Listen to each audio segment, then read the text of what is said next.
Hi everyone, my name is Jessie. A video I wanted to make for you all today is going to be character creation. This is something I have some limited experience with, but something that I really enjoy doing. And so I wanted to make this video showing you part of the process and just a little demonstration of making an ornament. Character creation for me, my experience goes back to helping my fiance make animatronics. So of course, with animatronics, you have the interior, which is all robotics. You need a skin to make it look like a living thing. And so the medium that I use to sculpt the models for that, that would then be used to create the skin, would be monster clay. And monster clay is a really cool medium that I want to tell you about in this video today. But I'm going to actually begin sculpting a little character. You're going to see me sketch out for you here. And then that's going to be just this part of the video, but the next video that I'm going to make, I'm going to show you actually finishing this sculpt and then creating a silicone rubber mold. And then after that, I think the next video, this is going to be a 3-part series, is going to be filling that mold with resin and then painting the ornament.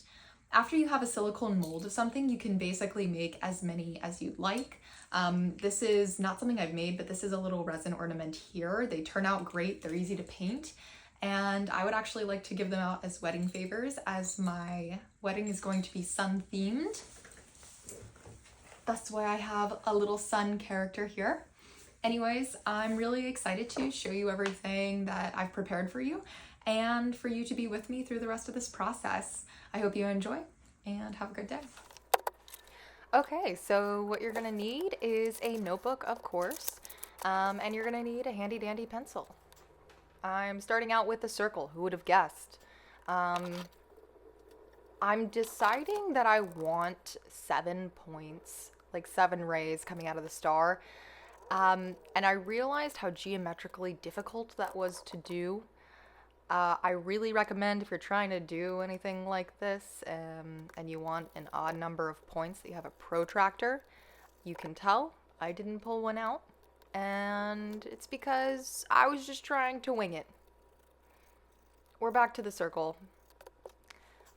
I definitely recommend, if you're doing this process, to start out with a few sketches. To be honest with you, I don't know why I ended up with just the same singular sketch. I guess I just liked how it was going. Funnily enough though, I will end up changing my number of points to 6, not in this video, but the next one, which is a lot easier because it's just 2 triangles. Trying to figure out the shape of the rays here. Alright, here I am just finishing up the rays on the sun. Pretty easy, squiggly line going out, 2 squiggly lines around it. Not rocket science. I kind of doubt any of you are actually making a sun, but in case you are, you're welcome. They're not even, but I'm really not going for perfect with this sketch because, again, it's just a reference for me to be able to start sculpting and feel a little more confident about it. Now I'm just defining them, making sure I can actually see them. And then we get to the fun part, which is working on the face. I don't know if any of you have actually seen A Muppet's Christmas Carol, but one thing that sort of inspired me for the face of this sun is the Christmas present character. He's this real large guy, and he's got this these big cheeks and this fat face, but he's a little older.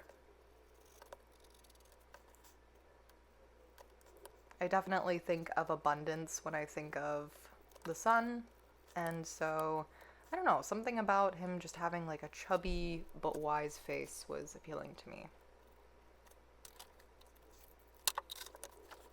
I'm just kind of mapping out where I want the features very roughly.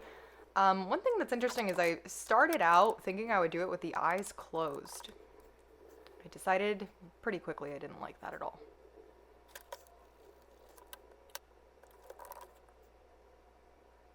Or maybe it's just because I couldn't make it work.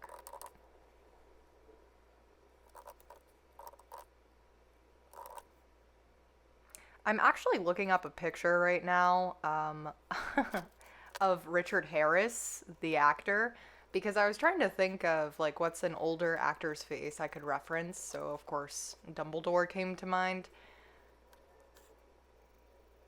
It's a very loose reference. I just wanted to see a face that had some character to it. I wanted the eyes nice and big, wide open.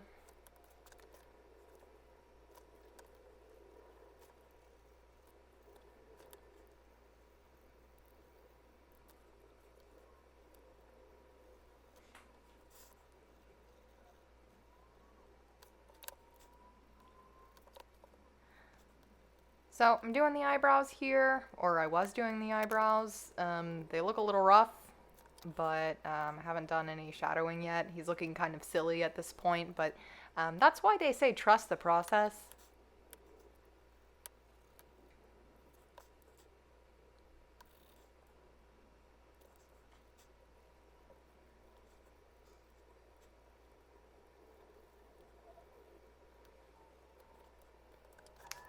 I definitely wanted him smiling. You know, you can't have a son looking serious or looking disappointed. I wanted him to be jovial, I think is the word. So yeah, I mean, when you're sketching out a character, just think about how you want your audience to feel about it. And I wanted them to feel happy. I wanted them to feel that sense of abundance. I wanted them to think that this is a wise character. Certainly, the son is much older than any of us combined.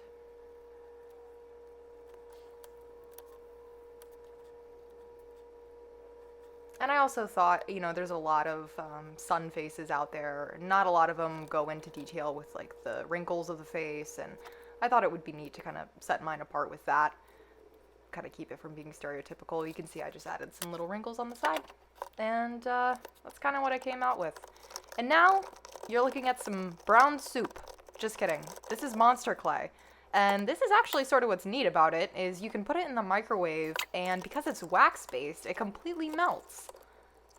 And that's why I love working with it. I like to get it soft when I first start working, just because it's easy to make like super rough shapes real quick. Whereas when the clay is cold, it's really rigid, like really hard, which is great for making tiny details, but when you're trying to make a circle, it's just an unnecessary pain. And that's exactly what I'm doing now. Who would have guessed? Just making the little half dome shape that's going to be his face. One thing that's kind of strange about this is if it were like a human face that I were sculpting, it would have planes of the face, you know, like the forehead's one plane, the cheekbone angle to the jaw is another. But because this is a completely round thing, there's no planes.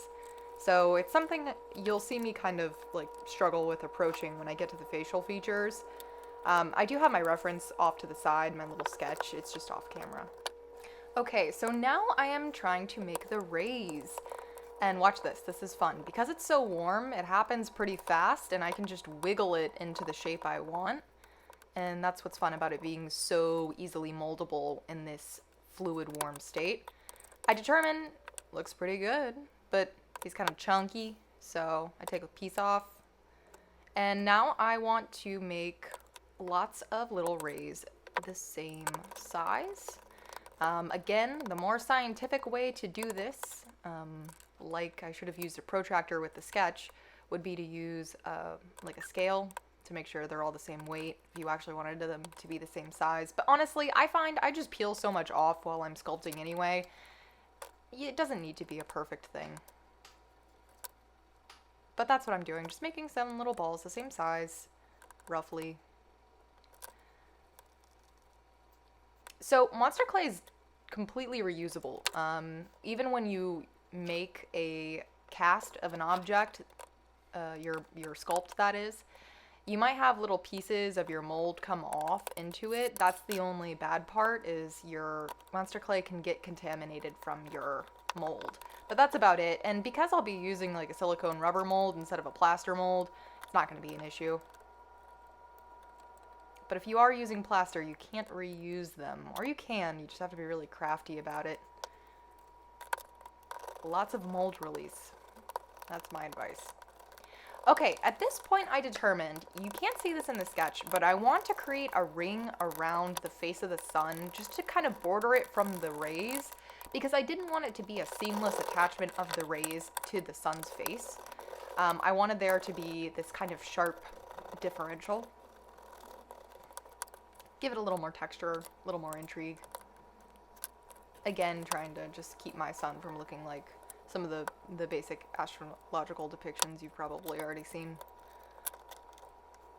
Even though that's technically what I'm going for.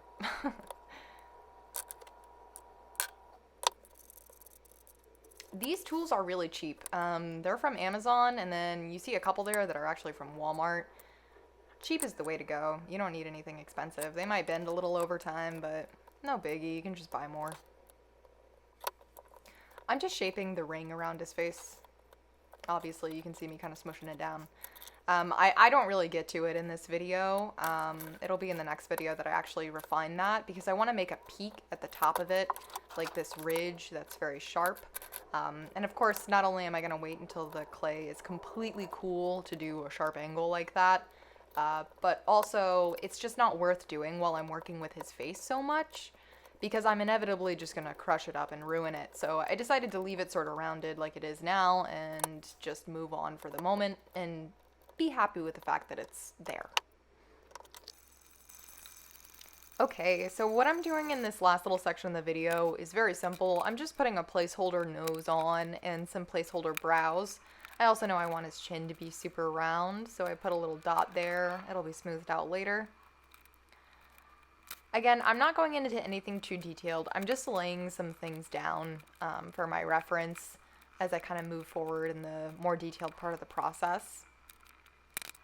You can see me here. I'm trying to widen out the bridge of his nose. In the sketch, it's a lot wider than it is right here, and I just want to keep that broad nose there. I also start to hollow out the underneath of his brows. And then I'm just hollowing out the eyes where I'm going to put some eyeballs. That's about as far as I get in this video, but please stay tuned for the next part that I'm going to be posting next week. And that's going to have me finish the sculpting process, and then I'm going to cast it in some silicone rubber and make a resin cast of it. So yeah, that's going to be next week's content. Thank you so much for watching, and I hope you have an awesome day.